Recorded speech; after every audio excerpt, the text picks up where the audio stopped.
வேலுண்டு வினையில்லை மயிலுண்டு பயமில்லை. வசுதேவ சுதம் தேவம் கம்சச்சானூரமர்தனம் தேவகி பரமானந்தம் கிருஷ்ணம் வந்தே ஜெகத்குரும். சர்வம் கிருஷ்ணார்ப்பணம். நான் குருமூர்த்தி ஐயர், சேலத்திலிருந்து பேசுகிறேன்.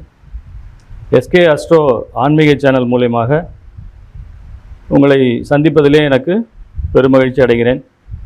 இந்த வாய்ப்பினை நல்வாய்ப்பாக அளித்த சதீஷ் ஐயா அவர்களுக்கு என்னுடைய மனமார்ந்த நன்றிகளை தெரிவித்துக் கொள்கிறேன். நம்ம இந்த லால் கிதாப் புத்தகம் பற்றி ஏற்கனவே ஒரு வீடியோ பேசியிருந்தோங்க. இந்த லால் கிதாபினுடைய பரிகாரங்கள், ஆன்மீக பரிகாரங்கள், அதாவது இது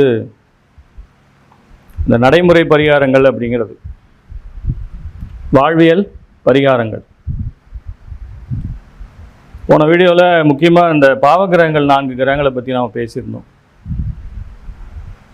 ராகுகேது ரொம்ப முக்கியம்னு சொல்லி ராகுகேதுல ஆரம்பித்து சனி செவ்வாய் இந்த 4 கிரகங்களுக்கு இந்த லால் கிதாப் புத்தகத்திலே தரப்பட்ட பரிகாரத்தை பற்றி நாம் பேசியிருந்தோம்.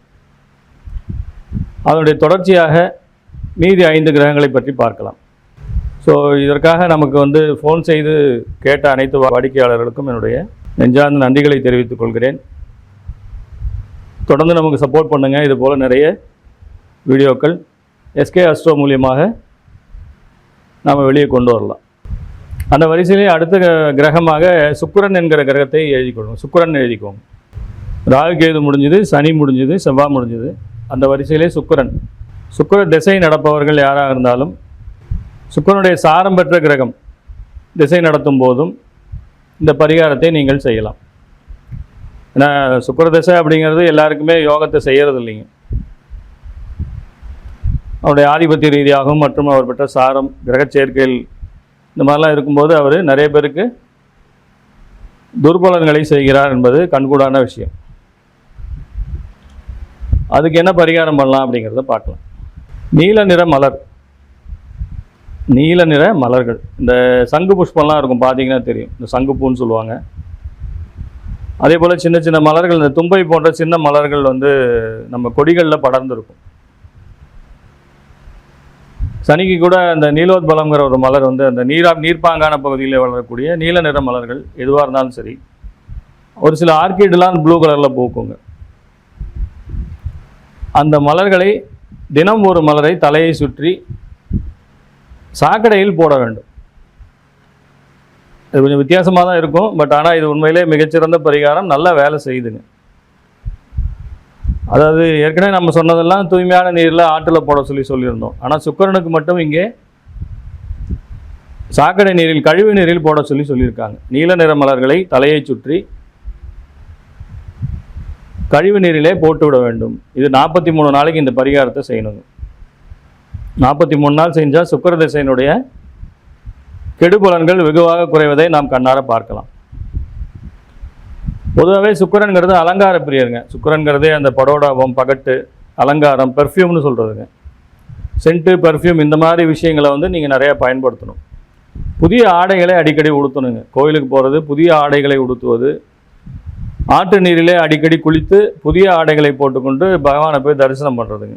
ஸோ இது இந்த லால் கிதாபிலே சொல்லப்பட்ட பரிகாரம். புதிய ஆடையை உடுத்துவது, பெர்ஃப்யூம் யூஸ் பண்ணுறது, டெய்லியுமே பெர்ஃப்யூம் யூஸ் பண்ணலாம், சென்ட் யூஸ் பண்ணலாம். இந்த அத்தர் போன்ற விஷயங்கள், ஜவ்வாது போன்ற விஷயங்களை பயன்படுத்தலாம். நல்ல நம்ம முகத்தை மலர்ச்சியாக வைத்துக்கொண்டு சிரித்த முகத்தோடு ஒரு சந்தோஷமான ஒரு தோரணையோடு இருந்தாலே சுக்கிரன் நமக்கு பெரிய பாதிப்புகளை செய்ய மாட்டார். இது ஒரு பரிகாரங்க. அடுத்தது பார்த்தீங்கன்னா தயிர் மற்றும் நெய் இதை தானமாக தருவது. அது எங்கே கொடுக்கலாங்க? இது முக்கியமாக நாம் கோயில்களுக்கு கொடுக்கலாம். ஏன்னா கோயில்களில் அபிஷேகங்கள் செய்கிறாங்களா இல்லையா? ஏதோ ஒரு அம்மன் கோயில்கள், சுக்கிரன்கிறதால குறிப்பாக நாம் ஏதோ ஒரு பெண் தெய்வத்தினுடைய கோயிலில் அபிஷேகத்திற்காக தயிர் வாங்கி தருவது. அதே போல் நெய்யை தீபம் எரிக்கிறதுக்கு நெய் வாங்கி தர்றது. இது ரெகுலராக நாம் செய்யும்போது சுக்கிரனுடைய கெடுபலன்களிலிருந்து வெகுவாக நம்மை தற்காத்து கொள்ள முடியும். ஒரு 1 கிராம் 2 கிராம் இருக்கக்கூடிய வெள்ளி காயின் 1 கிராம் அல்லது 2 கிராம் இருக்கக்கூடிய காயினை வாங்கி தலையை சுற்றி ஓடக்கூடிய ஆற்றிலே எரிந்து விட வேண்டும். ஒரே ஒரு தரம் பண்ணால் போதும். சுக்கிர திசையில் இதை ஒரு தரம் பண்ணால் போதும். ஏதோ ஒரு வெள்ளிக்கிழமை ஒரு சுக்கிர ஓரையில் ஒரு வெள்ளி காயினை வாங்கி வச்சுக்கோங்க. உங்கள் சக்திக்கு தகுந்த மாதிரி வாங்கி வச்சுக்கோங்க. 1 கிராம் 2 கிராம் இருந்தால் கூட போதும். அதை தலையை சுற்றி ஆற்றிலே எரிந்து விட வேண்டும். ஆக இந்த 4 பரிகாரங்கள் நாம் சுக்கிரனுக்காக சொல்லியிருக்கோம். நீல நிற மலர் 1, அதை சாக்கடையில் வீசி விடுவது, 43 நாட்களுக்கு அதை செய்து வர வேண்டும். அதே போல் வாசனை திரவியங்களை பயன்படுத்துவது, தயிர் மற்றும் நெய் தானம் செய்வது, புது துணியை உடுத்தி நீராடி விட்டு தெய்வத்தை தரிசனம் செய்வது, அதே போல் சில்வர் காயினை தலையை சுற்றி ஆற்றிலே வீசிடுவது. இந்த மாதிரி 4-5 பரிகாரங்கள் சுக்கிரனுக்காக லால் கிதாபிலே சொல்லப்பட்ட பரிகாரங்கள். சுக்கிரனுடைய காயத்ரி ஒன்று இருக்குங்க. அதாவது காயத்ரிங்கிறத விட இதை வேதவியாசருடைய மந்திரங்களிலிருந்து எடுக்கப்பட்டது. இமகுந்த மிருணாலாபம் தைத்தியானாம் பரமம் குரும் சர்வசாஸ்திர பிரவக்தாரம் பார்கவம் பிரணமாமிகம். இமகுந்த மிருணாலாபம் தைத்தியானாம் பரமம் குரும் சர்வசாஸ்திர பிரவக்தாரம் பார்கவம் பிரணமாமிகம்.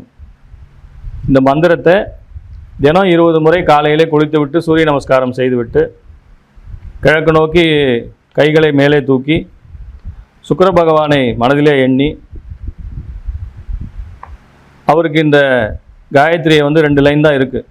20 முறை, ஏன்னா சுக்கிரனுடைய தசாபுத்தி 20ங்கிறதால 20 முறை இதை தினமும் பாராயணம் செய்து வரும்போது சுக்கிர திசையினால் ஏற்படக்கூடிய கெடுபலன்களிலிருந்து சுலபமாக வெளியே வர முடியும். கண்கண்ட பரிகாரம், நம்பிக்கை வைத்து செய்து வாருங்கள், நிச்சயமாக பலன் தரும். இந்த லால் கிதாபிலே தரப்பட்ட இந்த பரிகாரங்களை நீங்கள் எல்லாம் செய்து வாழ்விலே வெற்றி அடைய வேண்டும் என்று கேட்டுக்கொண்டு இந்த நல்வாய்ப்பினை அளித்த சதீஷ் ஐயாவிற்கு நன்றியை சொல்லி இந்த வீடியோவை முடித்துக்கொள்கிறேன். நன்றி, வணக்கம்.